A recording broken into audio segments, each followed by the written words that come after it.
You're tuned in to a one-take podcast production. You're listening to It's Not Fantasy, It's Reality. What's up? Y'all heard it. Y'all know what it is. It's not fantasy, it's reality. You with your host, B-Dab, the hardest working man in podcast. Today, we're going to take a different approach to the It's Not Fantasy, It's Reality. We're going to break all the way away from reality, and we're going to hit in the world of John Madden football. That's right, I called it the old school yellow tab on the side, Sega Genesis cartridge, John Madden football. And on today's show, I got one take's very own, my brother, my partner, my man, straight out of the Shy, the sports guy in the Shy, my man, Brian Lovelace. What's up, boy? Hey, man, what's going on? Oh, man, we here. It's getting closer to that time. It's football. We all know. We talked about it. We've been talking Madden so much lately that we actually went back and did a season on last year's just to kind of get in that field and hope of next year. We downloaded all the new rosters and did all the things to feel like we playing 16. Right. We had a fun little season, even though neither one of us made the Super Bowl.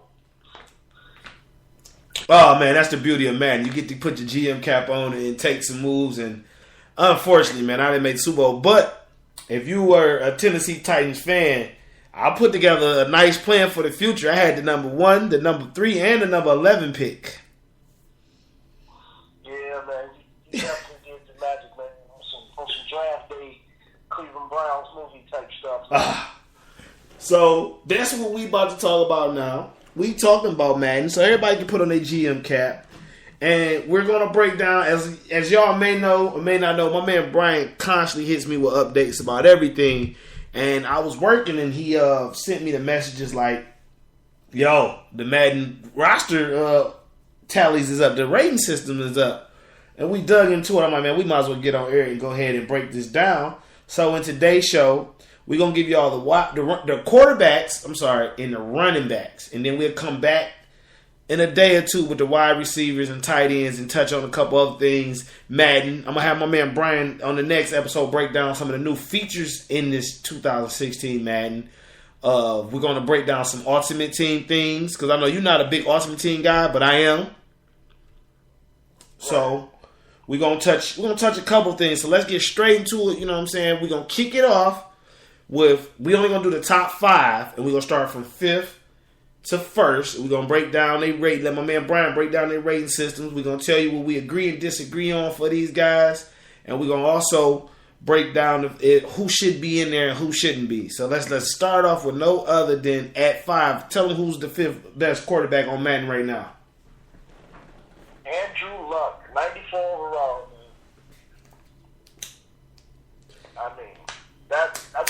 That's a good place to start after the season he had in the AFC Championship appearance, coming into this season where he's going to have a loaded arsenal of weapons. 95 throw on the run is accurate, 95 throw power is nice, 89 throw accuracy mid, and 75 throw accuracy deep, which is nice on him, which is pretty accurate, I would say. Yeah, I think that mid to go up. First of all, I personally think first update he's gonna go to a 96, 97. A 94 is almost playing him just a tad bit short, especially when you add the factor of his running capability. We're talking a guy who okay, let's go for instance, body for body. Cam Newton is described as what? What style quarterback? A scrambler. No. Black guys are never mobile. They're scramblers. White guys are mobile. Let's never forget that. Black quarterbacks are never mobile. If you can run and you're a black quarterback, you're a scrambler. If you're a white quarterback and you can run, you're mobile. And when you match that's very true. Yeah, and when you match those two up, Andrew Luck and Cam Newton run the 40 the exact same speed. So to have Andrew Luck as great of a passer as he is, Andrew Luck got some wheels on him And those who play Madden, like I spoke of before, with that old school Michael Vick style, Andrew Luck can beat you two or three different ways. Right. I think that's one reason he shouldn't be a 95. I think he should be, 94. He should be higher. But I agree with everything else. And like, I think I said after the first update, especially that medium accuracy with the adding of Andre Johnson, probably one of the best route runners we ever seen. He's gonna hit some of them averages gonna go up. I personally have him a lot higher than this, but I'll take it. Next on the list is, I'm gonna let you say this. I don't even want to talk about him. This is one of my shockers, man. Ben Roethlisberger, 95 overall. Man. 95.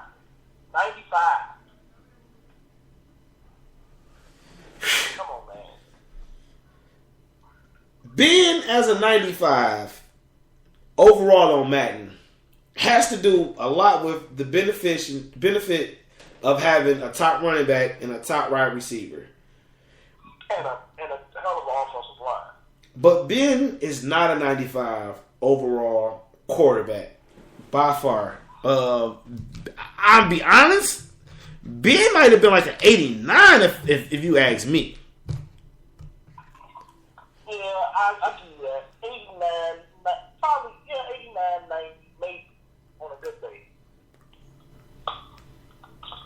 In the show notes, I will request and put it up there. Big Ben rating from last year on Madden 15 compared to this year, because if he's a 95 now, what was he going into last year, man? Because Big Ben really didn't progress that heavy outside of Antonio Brown having a stellar season. You know what I mean? Right. Let's not forget Antonio Brown did put fear in defender's heart because he drop kicked the kicker. I'll be scared of him too. Like, that was one of the last. Like, here it is. Let's just go real quick deep into the numbers as we like to do over here at One Take. Being stats from 2013. 4,621 yards. 28 touchdowns to 14 interceptions. Right? Just keep them numbers. That's all we're going to stick with. Last year, 4,952 passing yards. 32 touchdowns to 9 interceptions. He got better, but not by much. He got 700 more passing yards and 4 more TDs. Right. That's a big increase unless he was already a 93. Right. And I'm gonna break this to you really, really fast. I looked up Big Ben's Madden rating for Madden 15. His overall is a 90 on the head. Okay. I said 89. So they got him at a 90. They saying that extra 700 yards made being that much elite. I just don't agree with being that high overall rating. Right. I just don't. That's a big jump for a guy that was carried by his receiver and his running back. So that's going to bring it to a good point later, because if we're rewarding people for the talent that's around them, some other people should be high on this list. Go ahead and give them that fourth quarterback, brother. Number 3 on the list is Drew Brees out of New Orleans, 95 overall. This is another clear-cut case of rewarding for what you did. I mean, looking at his numbers, 4,952 yards. You know, the first time he hasn't thrown for 5,000 in the past 4 seasons. He had 33 touchdowns to 17 interceptions. But how can he still be that good and he has no one really to throw to? I think Drew Brees is one of those ones. If I was playing Madden and I had opportunity to start a franchise or on Ultimate Team, I necessarily don't want Drew Brees. It's a couple other people that I would take over Brees. Yeah, and I think after the first 1 or 2 updates, Brees will not be in the conversation for top 5 quarterback in the game. He got to be one of the first ones to go. Like we can switch it to fantasy. I mean, like in fantasy right now, I got Drew Brees as a do not touch. It's like unless he's there late for you, and you feel some type of way about Brees, go for it. But right now, I got the bullhorn sounded. I'm selling Drew Brees, man. It's just, I will not trust him going into this fantasy year. Right. I agree with you there. But Drew Brees has a decent rating going into the Madden release. It's 93 throw accuracy short, 91 throw accuracy mid, 79 throw accuracy deep, and 87 throw power. His mid and short is pretty much Drew Brees. That's his game. I mean, throw deep with the receivers he has, that's pretty much accurate. Probably a little bit lower than that. But his throw power is pretty much where it's been at, around 85, 90, I would say. It's safe to say that the numbers are there properly, but it's just when you look at what he has and you look at what the team has, it's kind of like, damn, you do have a talented quarterback just in a shitty situation. Right. So I think when we hear his numbers, and we hear him as a 95, it's one of those situations where it goes back to Dwayne Wade on that one of the Miami teams before Lamar Odom got there. You know what I mean? Where you got a stud of a player. Or you can even go, I'm trying to think of a good comparison. You got a stud of a player in a situation where no one else around him is good. Maybe Tulo a couple years ago in baseball. Yeah, definitely. 99 overall, but the next highest player is like an 84, 85. Your Bears. That's a good one. That's Urlacher. Urlacher was a 99 overall. I think the close player might have been Lance Briggs. And like on the offense side of the ball, it was not even a fucking 80 on the team at one point in time. Yeah, you had guys like Marty Booker and Rex Grossman, and I think Thomas Jones was probably one of the higher rated offensive players we had during that point in time. Where like was like a 99, 98 overall linebacker. Right, and that's the thing.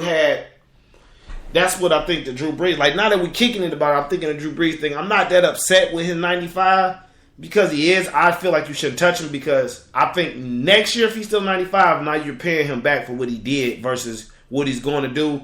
But I think as we talk more, I took him out the first time we did this, but he may stay in there. Go ahead and drop that number 2 for him, man. Himself, man. Tom Brady, 97 overall.